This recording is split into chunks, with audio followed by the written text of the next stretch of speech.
Oh, come on, Mike Mentzer. What are you doing? You have a big belly hanging out. There's no way you can beat a physical specimen like myself. Hello, everyone. Mark here, Mark's Max Muscle, and we are going to look at Mike Mentzer and Arnold Schwarzenegger today in a picture comparison using the best pictures that I can find. Yes, these two infamously had a little bit of a showdown at the 1980 Mr. Olympia. A little bit of a scrap backstage, too. Mike pounced at Arnold because Arnold made fun of his belly. You would have won the Olympia last year if you didn't have your big gut hanging out. But yes, this is a rematch. I did this one 4 years ago. Wow, you guys, thank you so much. You guys got this video up to 600 plus thousand views. 600,000 views. Unbelievable. I am very touched that I received such a good response for that video. So thank you. Thank each and every one of you. 600,000 folks. 300,000 of you two dudes. But anyway, most of you guys tuned in to see the picture comparison and not just to hear my harmonious tones. Although I've been told it helps people go to sleep, which is a good thing and a bad thing. It's a bad thing because you miss all of these picture comparisons. We're going to take a look at many different versions of not only Mike, but Arnold as well. This is 1975 for Arnold. Probably not his best. Photo shoot for Mike. Here is Mike's best, 1980. And I'm sure most of you guys are thinking, why not just show all 1980? Pictures aren't the best. This is Arnold from 1970. 1970 universe. He was pretty crisp here, huh? Good enough to throw him on an airplane and scurry him on over to the U.S. to get a victory over an unsuspecting Sergio Oliva. Huh? A little inside info there for you fellases. Here's probably Arnold's best, at least in the front relaxed position. Of course, 74 is his best, but you're not going to get all the shots. Same thing with Mike Mentzer in 1980. But I think the moral of the story is Arnold is defeating Mike Mentzer all day long in the front relaxed position. I don't think that would be a debate, even if you use 1980 Arnold. But let's go through these shots, because it is not a standing relaxed position contest. It's bodybuilding. 73 here for Arnold.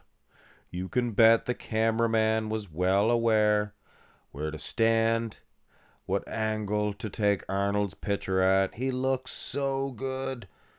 And I think a lot of that has to do with the cameraman being so good at, the angle. I'm sure, like I said, they knew exactly where to stand. Arnold knew for sure.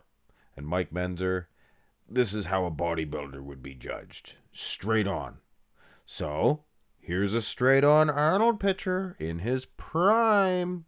Look at that, guys. Mike Mentzer is a force to be reckoned with. Arnold has some features too. Arms, bigger chest. Look at that. I mean, the lats are huge too. He's a bigger dude, but aside from that, I think muscle in his chest and lats. Wheels are actually pretty separated for Arnold. Obviously not known for his legs, criticized for his wheels because of other years. But when he had his, when he was in his prime here, I think this is either 73 or 74. Yes, I don't know exactly. But either way, guys, it would be blasphemy to give Mike Mentzer the victory over Arnold. But I think it is clear to see that Mentzer was pretty darn good. Good arms, good waistline. Tremendous. But he's not beating Arnold. Now, this is just a glimpse of 1980. I'm sure you guys would ask for 1980, but he's tilting, so you can't really use it.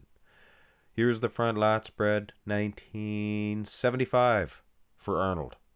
Not that difficult. For somebody that doesn't know bodybuilding, they'd be quite amazed at how you guys too, you guys are as smart as I am when it comes to bodybuilding. You guys could get that year right off. Oh, that's Arnold in 73, 74, 75, 72, 80. We would know. But it doesn't matter. I think with the structure, the frame, the height of Arnold Schwarzenegger, he would defeat Mike Mentzer probably in the first 2 shots. Could it be a case where it's an Andrew Jack situation where he gets the first 2 shots, but as you get into the other ones, a little bit vulnerable? I don't think so. You turn to the side here, and I am just as dangerous, maybe even more so, in the side chest. I have a big man's chest. Come on, Maximus, say it. Say it, big man. And yes, my impression, or Arnold, if you believe it, he is correct. He is just too much from the side. And he does, in fact, have a great big manly chest. Look at that big man's manly. Far pack on Arnold. It's like if you were to draw an action figure.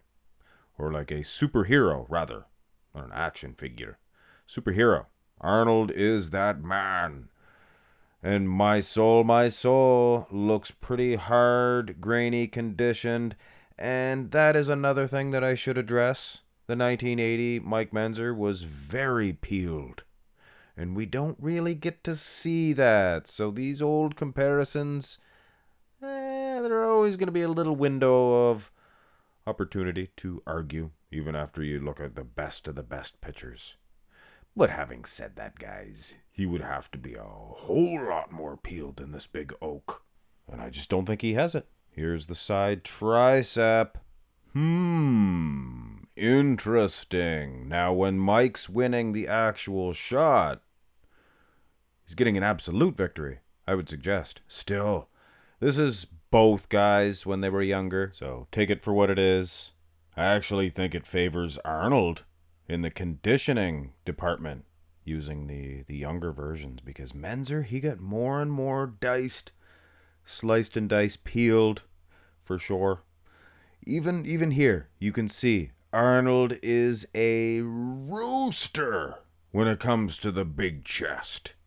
Not even close. Not even close. And that makes me wonder, this whole high-intensity training versus volume makes me wonder if certain muscle groups should be trained with volume and certain muscle groups should be trained with the high intensity. Ever think of that? Train your chest with high volume, your biceps with high volume. It won't get torn. That's why a lot of the biceps and chests get torn. Did Mark's Max Muscle make a breakthrough? Maybe not. But yes, with limited pitcher capacity in the side tricep, I mean, these pitcher comparisons are already just for fun, but side tricep is really just for fun. Extra. Not meant to be taken seriously. So Arnold, I would say, getting a supreme victory out of the front and out of the side if you combine them all. But when it comes to the back, holy cow. Well, I didn't think Mike was this good from behind. Do you guys see how big and thick and raw-boned Mike Mentzer is from the back? Actually, Arnold still pretty good in the Christmas tree anyway. Traps, things of that nature. Arms as well. And that's even when Mike tries to cheat. He's cheating, guys. He's cheating. Here's the real Mike Mentzer versus Arnold Schwarzenegger. And you know what? Arnold has a better back. Arnold has a better back. So what does that tell you, Mike Mentzer fans, Arnold haters, as far as who won the 1980 Mr. Olympia? I guess it doesn't really prove anything. Does it? Well, Arnold's beating him from the front and beating him from the back. You got to think. That's a strong case for Arnold. But if your argument is that Mike Mentzer in his prime, oh no, not the William Shatner, always comes accompanied with a Pauly Shore. Uh, but yes, if your argument is that Mike Mentzer in his prime is beating Arnold in his prime, then I would advise you are incorrect. And I usually don't say that when it comes to bodybuilding. But yeah, in that case, you would be incorrect. Now, go to the next pose. That'll be the last time you ever hear that one. Yeah, Arnold's back is just better. The V-taper even has more meat back there. Volume for back? Arnold did train a lot of heavy deadlifts. He competed in, powerlifting competitions or weightlifting competitions. Powerlifting, I can imagine. I think he did both. But either way, all of those heavy lifts are going to develop the back that he did have. Something that Mike Mentzer perhaps didn't do a whole lot of? Maybe not. Not the strongest back, I have to say. But of course, other high-intensity training guys, incredible backs, for sure. So, hard to say, guys. But what's not hard to say is who's winning this one. Now we will give Mike Mentzer his due. We'll give him the abs and thigh, even though it's not set in stone. Maybe he would get it, though. Maybe not. So maybe a couple of shots, side tricep in this one here. And at the end of the day, we don't even need to use Arnold in his prime to win the most muscular. It's all chest. It's all arms. And Arnold's just defeating Mike Mentzer. And the most conditioned I've ever seen Mentzer was probably the 1980 Olympia, and close-up pictures do show that he was very ripped indeed. But I don't think he was too much more conditioned than Arnold in 1975, because we did get to see some close-up video footage of Arnold. And he was very shredded. He was just as conditioned as Serge Nubret, things of that nature. But of course, Mentzer probably brought it to a different level. But shape-wise, X-frame, just flow, aesthetics, symmetry, all the beauty of the physique, Mentzer couldn't hold a candle to Arnold Schwarzenegger. But he is, in fact, a great bodybuilder, and he deserves credit, deserves a lot of respect. And as far as a bodybuilder is concerned, so does Arnold Schwarzenegger. A lot of controversial comments coming from the Oak. Last little stretch of his life. A lot of them older guys, they don't know when to say when. They tarnish anyway. They tarnish their histories. Baby, please remind me when I turn 60. Put a muzzle on this face. Put a muzzle on me. Love and appreciate all your guys' requests, comments, and all those things of all that nature. Have a great one.